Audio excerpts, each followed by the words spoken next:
Witam. W tym filmie chciałem zaprezentować pewną taktykę, którą uważa się zupełnie niesłusznie za zapomnianą i pokazać, jaka siła jest w dobrym lataniu zespołowym. Nawet jeżeli początkowo nie wszystko idzie zgodnie z planem. Standardowo dwa nasze Miraże, czyli podstawowy samolot w naszej eskadrze. W tym wariancie ćwiczenia wylosowało nam dwa Fantomy. Fantomy są wyposażone w elektroniczne przeciwśrodki zakłóceń, aktywne i pasywne. No i ruszamy. Jest AirStart, więc na początku trzeba odklikać w kabinie. Myślę, że na tym etapie już jest wszystko przeklikane. Fantomy idą ładnym, szerokim spreadem. Pomiędzy Fantomami jest aktualnie pół mili.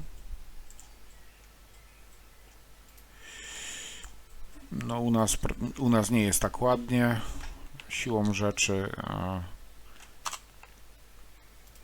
pewne nie da się tak ładnie ustawić szyku, jeżeli na początku trzeba coś przeklikać. I tutaj otwarcie. Skrzydłowy idzie prawym kręgiem, tak jak do kleszczy, natomiast prowadzący tutaj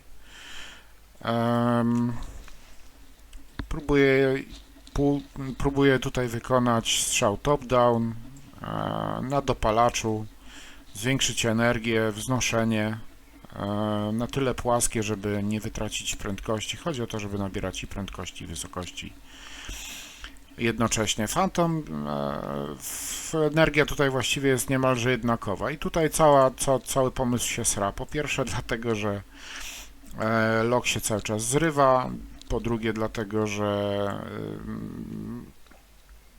koniec końców Phantom i tak pierwszy odpala rakietę. Ciągnięcie na tej pozycji byłoby ryzykowne, zatem lider idzie defensive, tak?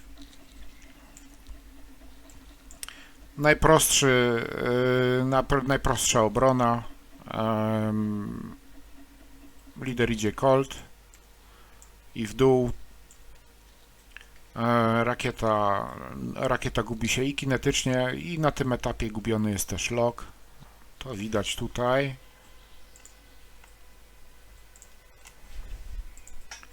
Rakieta się namierza i pyk.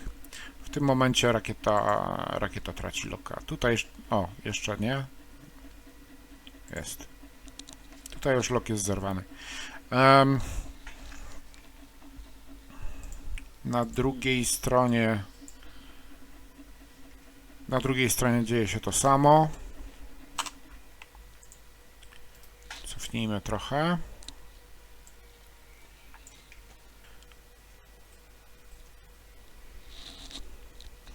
No i tutaj skrzydłowy w tym momencie też idzie defensive.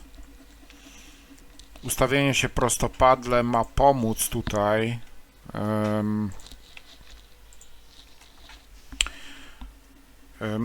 tutaj osiągnąć taki kąt, żeby rakieta wyszła poza kąt widzenia swojej pasywnej anteny, ale 27 stopni to jest ciągle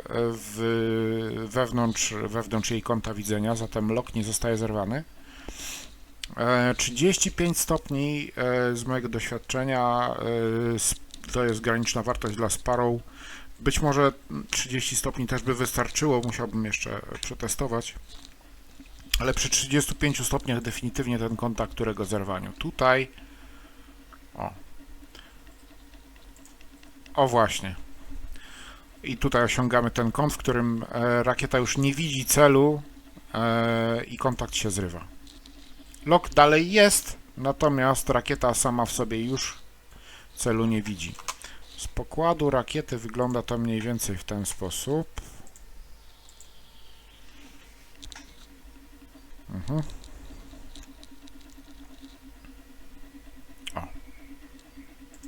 Tak. Zobaczmy, co się dzieje dalej.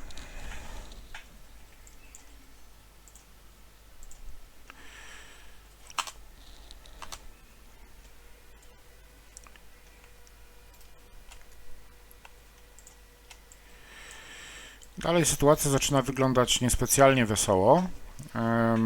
Co prawda oba Miraże są dobrze napędzone w stosunku do pary Fantomów, która grzeje w dalszym ciągu ze zbiornikami pod kadłubem.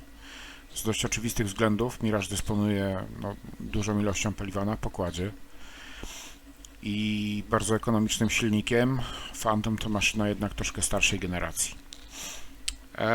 I tutaj następuje przejście do Combat Spreada. Komunikacja między prowadzącym i skrzydłowym, wyjście na wspólny kurs. Ciężko nazwać to Combat Spreadem w zasadzie, dlatego że odległość jest krańcowa, to jest 13 mil. Niemniej jednak to jest na granicy zasięgu widzenia, niemniej jednak widzimy się. Chmury tutaj między nami to jest na około 15 do 17 aniołków. Przez te chmury jednak widzę Fantoma, który ciągnie za skrzydłowym. I w tym momencie znowu komunikacja, przechwycenie na krzyż kontaktów, które znajdują się za naszymi plecami. To jest klasyczny touch wave.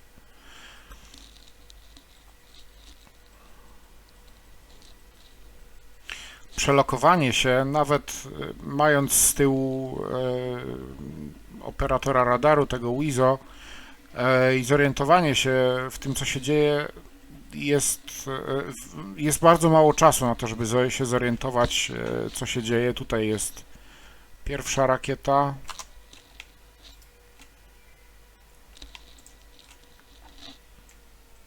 Fox 1. I tutaj jest pierwsza.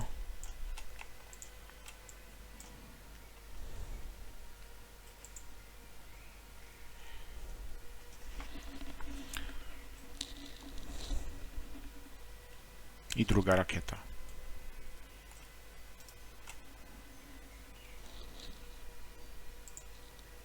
Z góry wygląda to w ten sposób. Splash 1.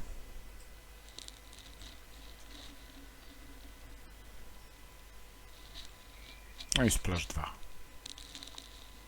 I po ataku znowu komunikacja. Wyjście na wspólny kurs.